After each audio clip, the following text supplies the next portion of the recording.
Hi friends, welcome to మన Bommarillu. Upcoming రివ్యూలోకి వెళ్ళిపోదాం. రుద్ర గంగల ఇంట్లో శివరాత్రి సంబరాలు మొదలైపోతాయి. ఆ రోజు శివరాత్రి కావడంతో శకుంతల హాల్లోకి వచ్చి, ప్రీతి, ప్రమీల, గంగ, అందరూ రండి అని అందరినీ పిలుస్తారు. ఇంకలా గంగ హాల్లోకి వస్తుంది. ఏంటమ్మగారు అని అడుగుతుంది. చూడు గంగ, ఈ ఇంట్లో కొత్త కోడలికి కొన్ని నియమాలు ఉంటాయి. అవన్నీ నువ్వు తప్పకుండా పాటించాలి. ప్రతి శివరాత్రికి మేము ఏం చేస్తామో నీకు తెలియాలి. మళ్ళీ నువ్వు చిన్న చిన్న పొరపాట్లు చేసి నేను నిన్ను కోప్పడి ఎందుకదంతా, మళ్ళీ మా ఆయన కూడా నీకే సపోర్ట్ కదా అని అంటుంది శకుంతల. అయ్యో అమ్మగారు, ఇంకేం మాట్లాడద్దు. నేను చెప్పేది చెవులు దగ్గర పెట్టుకొని విను. శివరాత్రి రోజు తలస్నానం చేసి దేవుడికి ధూప దీప నైవేద్యాలని సమర్పించాలి. తర్వాత కేవలం మంచినీళ్ళు తప్ప ఏది ముట్టుకోకుండా ఉపవాసాన్ని పూర్తి చేయాలి. కటిక ఉపవాసం ఉన్న తర్వాత రాత్రంతా శివుని స్మరణం చేస్తూ శివుని భజన పాటలు పెట్టుకొని జాగారాన్ని పూర్తి చేసిన తర్వాత పొద్దున్నే ప్రాతకాలంలో శివుని గుడికి వెళ్ళి శివుడిని దర్శనం చేసుకొని అప్పుడు ప్రసాదాన్ని భుజించాలి. అర్థమైందా అని అడుగుతారు. అమ్మగారు, కానీ పెద్దోరు అని అంటుంది. ఎవరికైనా అంటే ఇప్పుడు ప్రీతి తను ప్రెగ్నెంట్, ఆయనకేమో డయాబెటీస్ ఉంది. అలాంటి హెల్త్ ఇష్యూస్ ఉన్నవాళ్ళు ఫుడ్ తిన్నా ఫ్రూట్స్ తిన్నా పర్లేదు. కానీ ఇంకా ఎవరు మిగిలిన వాళ్ళు ఎవరు ఓన్లీ వాటర్ తప్ప ఏమీ తీసుకోరు. నీ గురించే నాకు అనుమానం. ఎందుకంటే నువ్వు ఎలా తింటావో నాకు తెలుసు కాబట్టి జాగ్రత్తగా ఉండు. ఇది ఈ ఇంటికి సంబంధించిన విషయం అని అక్కడి నుండి వెళ్ళిపోతారు శకుంతల. ఇంకప్పుడే సూర్యవంశీ ఇద్దరు వస్తారు. ఏంటి వదినా, అయ్యో బాధపడుతున్నావా అని అడుగుతారు. లేదు సూర్య, నాకెందుకు బాధగా ఉంటుంది. అయినా ఇది దేవుడి కోసం చేసే ఉపవాసం. నేను నిష్టగా చేస్తాను. నేను బాక్సింగ్లో ఆ పారుతో ఫైట్ చేసి మధ్యలో వచ్చేసాను కదా, ఆ విషయంలో నాకు ఇంకా చాలా బాధగానే ఉంది. అందుకే ఎలా అయినా బాక్సింగ్లో మళ్ళీ తిరిగి రీఎంటర్ అయ్యి ఆ పారుని ఓడించాలి, ఆయన పేరు నిలబెట్టాలి, అదే నేను కోరుకుంటాను అని పాపం గంగ అక్కడి నుండి వెళ్ళిపోతుంది. ఇది ఇలా ఉండగా పూజ జరుగుతూ ఉంటే మధ్యలో పారు కూడా వస్తుంది. పారుని చూసి ఒక్కసారిగా అందరూ షాక్ అయిపోతారు. శకుంతల, రా పారు, కూర్చో. పారుని నేనే పిలిచాను. ఎందుకంటే ఇవాళ శివరాత్రి కదా, మన ఇంట్లో చేసుకునే విశిష్టమైన పూజని తను కల్లారా దర్శనం చేసుకుంటుందనే తన్ని పిలిపించాను. ఎందుకంటే శివుని పూజ చూస్తే తనకు కూడా మనసులో కోరికలు తీరుతాయి. అది మాత్రమే కాదు, తను అకాడమీ కట్టాలనుకుంటుంది కదా, మంచి పనికి తోడుగా కూడా ఉన్నట్టు ఉంటుంది. సరేనా అని అంటారు. శకుంతల, ఈ విషయాలని మాకెందుకు చెప్తున్నావు అని అడుగుతారు విజయేంద్ర. ఏమో, మీ పర్మిషన్ తీసుకొని ఎవరైనా రావాలి కదా, అందుకే చెప్తున్నాను, నువ్వు రామ్మా అని లోపలికి తీసుకువెళ్ళిపోతుంది. ఇంకా అలా చూస్తూ ఉంటాడనమాట రుద్ర. అప్పుడే కరెక్ట్గా పారు ఇంకా అలా పూజ మధ్యలో బయటికి వచ్చేసరికి ఇషిక కూడా తనతో పాటు వస్తుంది. ఏంటి పారు, నువ్వేదో చేస్తావనుకుంటే నువ్వేంటి సైలెంట్గా ఉన్నావు? అయినా నిన్ను ఇంట్లో ఉండి ఎవరు వెళ్ళిపోమన్నారు? ఇంట్లో ఉంటే ఏదో ఒక విషయం జరిగేది కదా. ఇప్పుడు చూడు, ఒక గెస్ట్లా వచ్చావు, గెస్ట్లా వెళ్ళిపోతున్నావు. అయినా ఇదంతా చూస్తుంటే నువ్వు ఎప్పటికైనా ఓడిపోతావని అనిపిస్తుంది అని అంటారు. లేదు, నేనెప్పటికీ ఓడిపోను. ఎందుకంటే నేను ఒక ప్లాన్తో వచ్చాను కాబట్టి. పూజ అయిపోయాక నేను వెళ్ళడం కాదు, పూజ పూర్తయ్యేలోపు ఆ గంగానే పైకి పోతుంది అని అంటారు. ఒక్కసారిగా షాక్లో ఉండిపోతుంది ఇషిక. ఏం ప్లాన్ చేస్తున్నావు అని అడుగుతారు. అప్పుడే ఒక స్నేక్స్ తీసుకొని ఒకడు వస్తాడు. ఇంకా వాడి వైపు చూస్తూ ఉంటుందన్నమాట ఇషిక. ఇతనెవరో అని అడుగుతుంది. ఇతని పేరు నాగరాజు.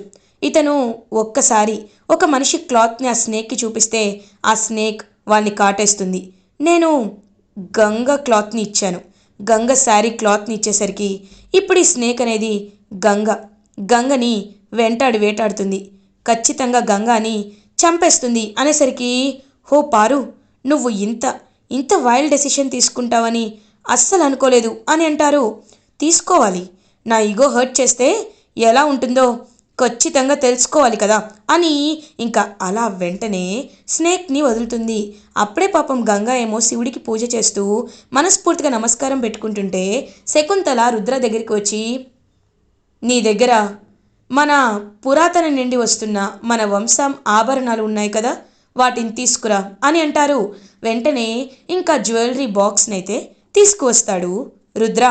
అప్పుడే పూజ చేస్తూ ఉంటే ఇంకా స్నేక్ వస్తూ ఉంటుంది. స్నేక్ అయితే అలా గంగని కాటేయాలని గంగ వైపు చూస్తూ ఉంటే ఒక్కసారిగా ఆ జ్యువెలరీ బాక్స్ అనేది ఓపెన్ అయ్యి అందులోండి వచ్చిన వెలుగు ఆ స్నేక్ని ఇబ్బంది పెడుతూ ఉంటుంది. ఇంకా వెంటనే వెనక్కి తిరిగి చూస్తాడనమాట గంగ. చూసేసరికి స్నేక్ ఉంటుంది. అయ్యో పప్పా అని చెప్పి ఇంకా అరుస్తూ ఉంటుందన్నమాట గంగ. వెంటనే రుద్ర గంగ అని ఆ బాక్స్ని అక్కడ పక్కన పెట్టి గంగ దగ్గరికి వస్తాడు. గంగ, నీకేమి కాదు, నువ్వేం కంగారు పడద్దు, నీకేం కాదు అని చెప్పి తన్ని చాలా అంటే చాలా ఇంకా ట్రై చేస్తూ కాపాడడానికి ట్రై చేస్తూ ఉంటాడు. అదే టైంకి అప్పుడే ఇంకా పారు ఖచ్చితంగా నువ్వు పైకి పోతావు నాకు తెలుసు అని నవ్వుకుంటూ ఉంటుంది.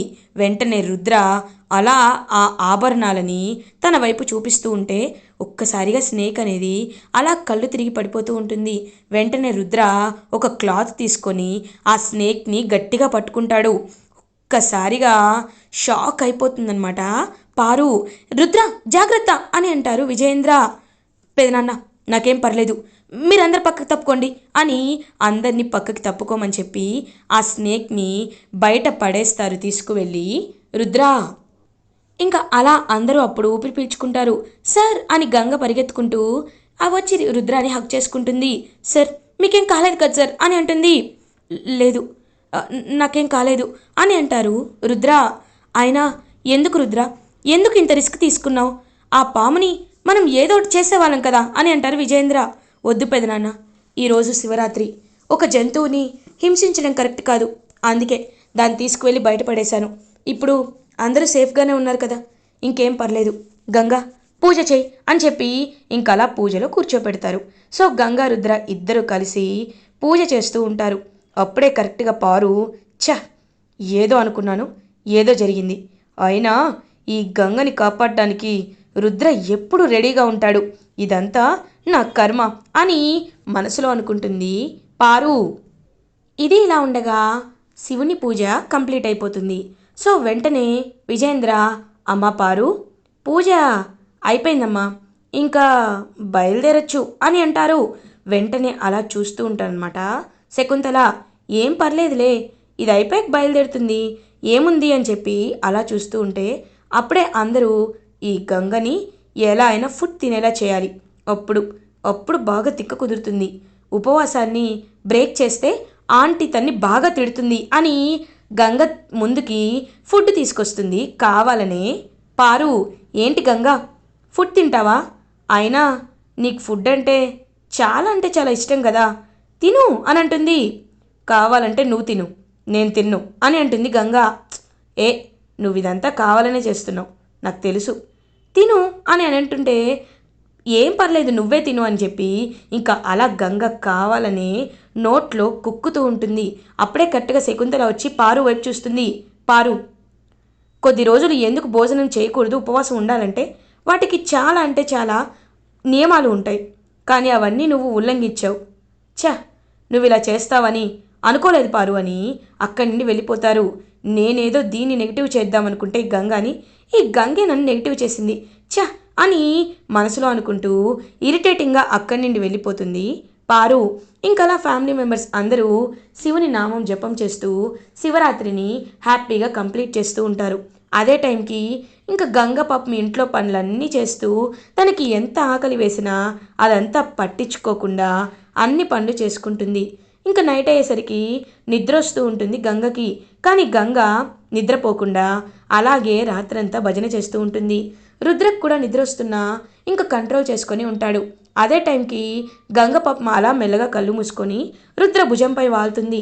ఒక్కసారిగా ఇంకా రుద్ర అయితే అలా చూస్తూ ఉంటాడు గంగా వైపు. ఇంకా వెంటనే గంగ లేచి అలా రుద్ర వైపు చూస్తూ ఉంటుంది.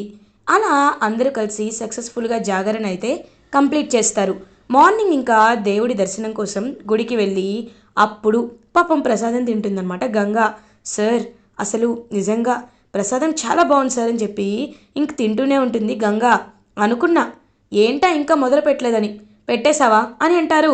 సార్, నేను అన్నీ పర్ఫెక్ట్గా చేశాను కదా, ఆయన ఎందుకు అలా అంటున్నారు అని తింటూ ఉంటే అప్పుడే విజయేంద్ర శకుంతల దగ్గరికి వస్తారు. చూసావా శకుంతల, నీకోసం, నీకిచ్చిన మాట కోసం గంగ ఎంత నియమనిష్టలతో పూజలన్నీ చేసిందో. ఇప్పుడు కూడా గంగని నువ్వు క్షమించకుండా ఉంటే అది కరెక్ట్ కాదు అని అంటారు. ఇంక వెంటనే చూస్తూ ఉంటుంది శకుంతల. ఇప్పటికైనా తన్ని బాక్సింగ్కి వెళ్ళడానికి నీ మనస్ఫూర్తిగా ఒప్పుకో. నువ్వు ఆ రోజు సన్మానం జరిగిన రోజు ఒప్పుకున్నావు, కానీ నీకో విషయం తెలుసా అని ఫ్లాష్ బ్యాక్లోకి వెళ్తారు. ఎప్పుడైతే గంగ అలా సన్మానం అయిపోయాక ఇంటికి వస్తారో అదే టైంకి విజయేంద్ర గంగ దగ్గరికి వస్తారు. అమ్మ గంగ, నాకు చాలా హ్యాపీగా ఉంది. తన నోటితో తూతూ మంత్రంగా నువ్వు బాక్సింగ్ ఛాంపియన్గా మళ్ళీ పోటీ చేయాలి అని చెప్పేసింది కాబట్టి నువ్వు రేపటి నుండి మ్యాచ్కి వెళ్ళమ్మా, అకాడమీకి వెళ్ళి ప్రాక్టీస్ చేయి అని అంటారు విజయేంద్ర. లేదు పెద్దోరు, నేను అలా చేయలేను. ఎందుకంటే వాళ్ళు ఒక్కసారి మాటిస్తే నేను తప్పే మనిషిని కాదు. అయినా అమ్మగారికి మనస్ఫూర్తిగా ఇష్టం ఉంటేనే ఇలా చేయాలి, కానీ ఏదో పైపైన మెరుగుల్లా చేయడం నాకు ఇష్టం లేదు. అమ్మగారు ఎప్పుడు మనస్ఫూర్తిగా ఒప్పుకుంటారో అప్పుడే అప్పుడే నేను బాక్సింగ్కి వెళ్తాను అని అక్కడి నుండి వెళ్ళిపోతుంది. ఒక్కసారిగా శకుంతల షాక్ అవుతుంది. చూసావా, నీ మనస్ఫూర్తిగా కోరుకునే మాట కోసమే తను ఇంకా ఎదురు చూస్తుంది. కాబట్టి నా మాట విను. తన్ని నువ్వు ఎలా అయినా బాక్సింగ్కి వెళ్ళమని నీ నోటితో మనస్ఫూర్తిగా చెప్పు శకుంతల అని అంటారు. వెంటనే ఇంక శకుంతల అలా గంగా దగ్గరికి వస్తుంది. ఇదంతా పారు చూస్తూ ఉంటుంది. గంగా అని పిలుస్తుంది. శకుంతల, ఆ అమ్మగారు చెప్పండి అని అంటారు. గంగా, నువ్వు బాక్సింగ్ పోటీలకి పార్టిసిపేట్ చేయొచ్చు. ఇది నువ్వు శివరాత్రిని పర్ఫెక్ట్గా చేసినందుకు ఇస్తున్న సర్ప్రైజ్ అనుకో, ఇస్తున్న బహుమానం అనుకో. ఒకటి మాత్రం నిజం, నువ్వు బాక్సింగ్ కోసం ఎంత పట్టుదలతో పోరాడుతున్నావో, రుద్ర కళని ఎంతలా నిలబెట్టాలి అనుకుంటున్నావో నేను అర్థం చేసుకున్నాను. నేను మనస్ఫూర్తిగా చెప్తున్నాను, నాకు ఎలాంటి అభ్యంతరం లేదు. నువ్వు బాక్సింగ్కి పార్టిసిపేట్ చేయొచ్చు అని అనేసరికి ఇంకా చాలా హ్యాపీగా ఫీల్ అవుతుంది గంగా. ఇంకా రుద్ర కూడా ఎంతో హ్యాపీగా ఫీల్ అవుతాడు. పెద్దమ్మంతటి పెద్దమ్మే మనస్ఫూర్తిగా ఒప్పుకుంది, నిజంగా చాలా హ్యాపీగా ఉంది అని. ఇంకా అలా గంగా రుద్ర ఇద్దరు హ్యాపీగా ఫీల్ అవుతారు. పారు మాత్రం చాలా ఇరిటేటింగ్గా ఫీల్ అవుతుంది. గంగా, బాక్సింగ్కి కేవలం 30 days మాత్రమే టైం ఉంది, కాబట్టి నువ్వు మధ్యలో ఆపేసిన వర్కౌట్స్ అన్నీ కంటిన్యూస్గా చేయాలి. నువ్వు ఎంత బాగా కష్టపడితే అంత బాగా ఛాంపియన్షిప్లో 3 out of 3 రౌండ్స్లో గెలవచ్చు, సరేనా అని ఇంకా పాపం చాలా హెవీ వర్కౌట్స్ చేపిస్తూ తనకి చాలా చక్కగా ప్రాక్టీస్ చేపిస్తూ ఉంటాడు రుద్ర అనే స్వయంగా. కానీ ఇటువైపు పారు మాత్రం ఇంకా వాళ్ళ అన్నయ్య వచ్చి, ఏంటి పారు, ఇంకో 30 daysలో మ్యాచ్ ఉందని చెప్పారు, మరి నువ్వేం పార్టిసిపేట్ చేయట్లేదా అని అడుగుతారు. బ్రో, ఫైనల్కి వెళ్ళేది నేనే కదా అని అంటుంది పారు. మరి ఎందుకేం ప్రాక్టీస్ చేయట్లేదని అడుగుతారు. ఎందుకంటావేంటి, ఆ గంగ నాతో పోటీ పడుతుందా? ఆ రోజే ఆ గంగని నేను ఓడించాను, మధ్యలో వెళ్ళిపోయేలా చేశాను. ఇప్పుడు మాత్రం తను ఏమనుకుంటుంది, తను నా దగ్గర ఖచ్చితంగా ఓడిపోతుంది, నేను తన కోసం ప్రాక్టీస్ చేయడం అక్కర్లేదు అని ఇంకా హెయిర్ అండ్ టాటాయిస్ కథలాగా అలా సైలెంట్గా కూర్చొని ఏం ప్రాక్టీస్ చేయకుండా కూర్చొని ఉంటుందన్నమాట పారు. కానీ గంగ మాత్రం like tortoise, slow and steady స్టేబుల్డ్గా అంత హ్యాపీగా ప్రాక్టీస్ చేస్తూ వెంటనే గంగ పారుని ఓడించాలని కంకణం కట్టుకుంటుంది. ఇంకా మ్యాచ్ జరిగే రోజు రానే వచ్చేస్తుంది. ఆ రోజు ఎంతో హ్యాపీగా రుద్ర గంగని తీసుకువెళ్తాడు బాక్సింగ్ రింగ్కి. గంగ రుద్ర ఆశీర్వాదం తీసుకొని వెంటనే అలా బరిలోకి దిగుతుంది. అదంతా చూసి షాక్లో ఉండిపోతుంది పారు. ఇంకా 3 out of 3 ఘనంగా పారుపై విజయం సాధిస్తుంది గంగ. ఒక్కసారిగా ఫ్యామిలీ మెంబర్స్ అందరూ ఎంతో అంటే ఎంతో హ్యాపీగా ఫీల్ అవుతారు. పారు ఓడిపోయినందుకు సిగ్గుతో అక్కడి నుండి వెళ్ళిపోతుంది. ఇలా ఎపిసోడ్ ఎండ్ అవుతుంది. ఫర్దర్ ఎపిసోడ్ రివ్యూస్ ముందుగా మీకు కావాలి అనుకుంటే మా ఛానల్ని సబ్స్క్రైబ్ చేసుకోండి. Thanks for watching.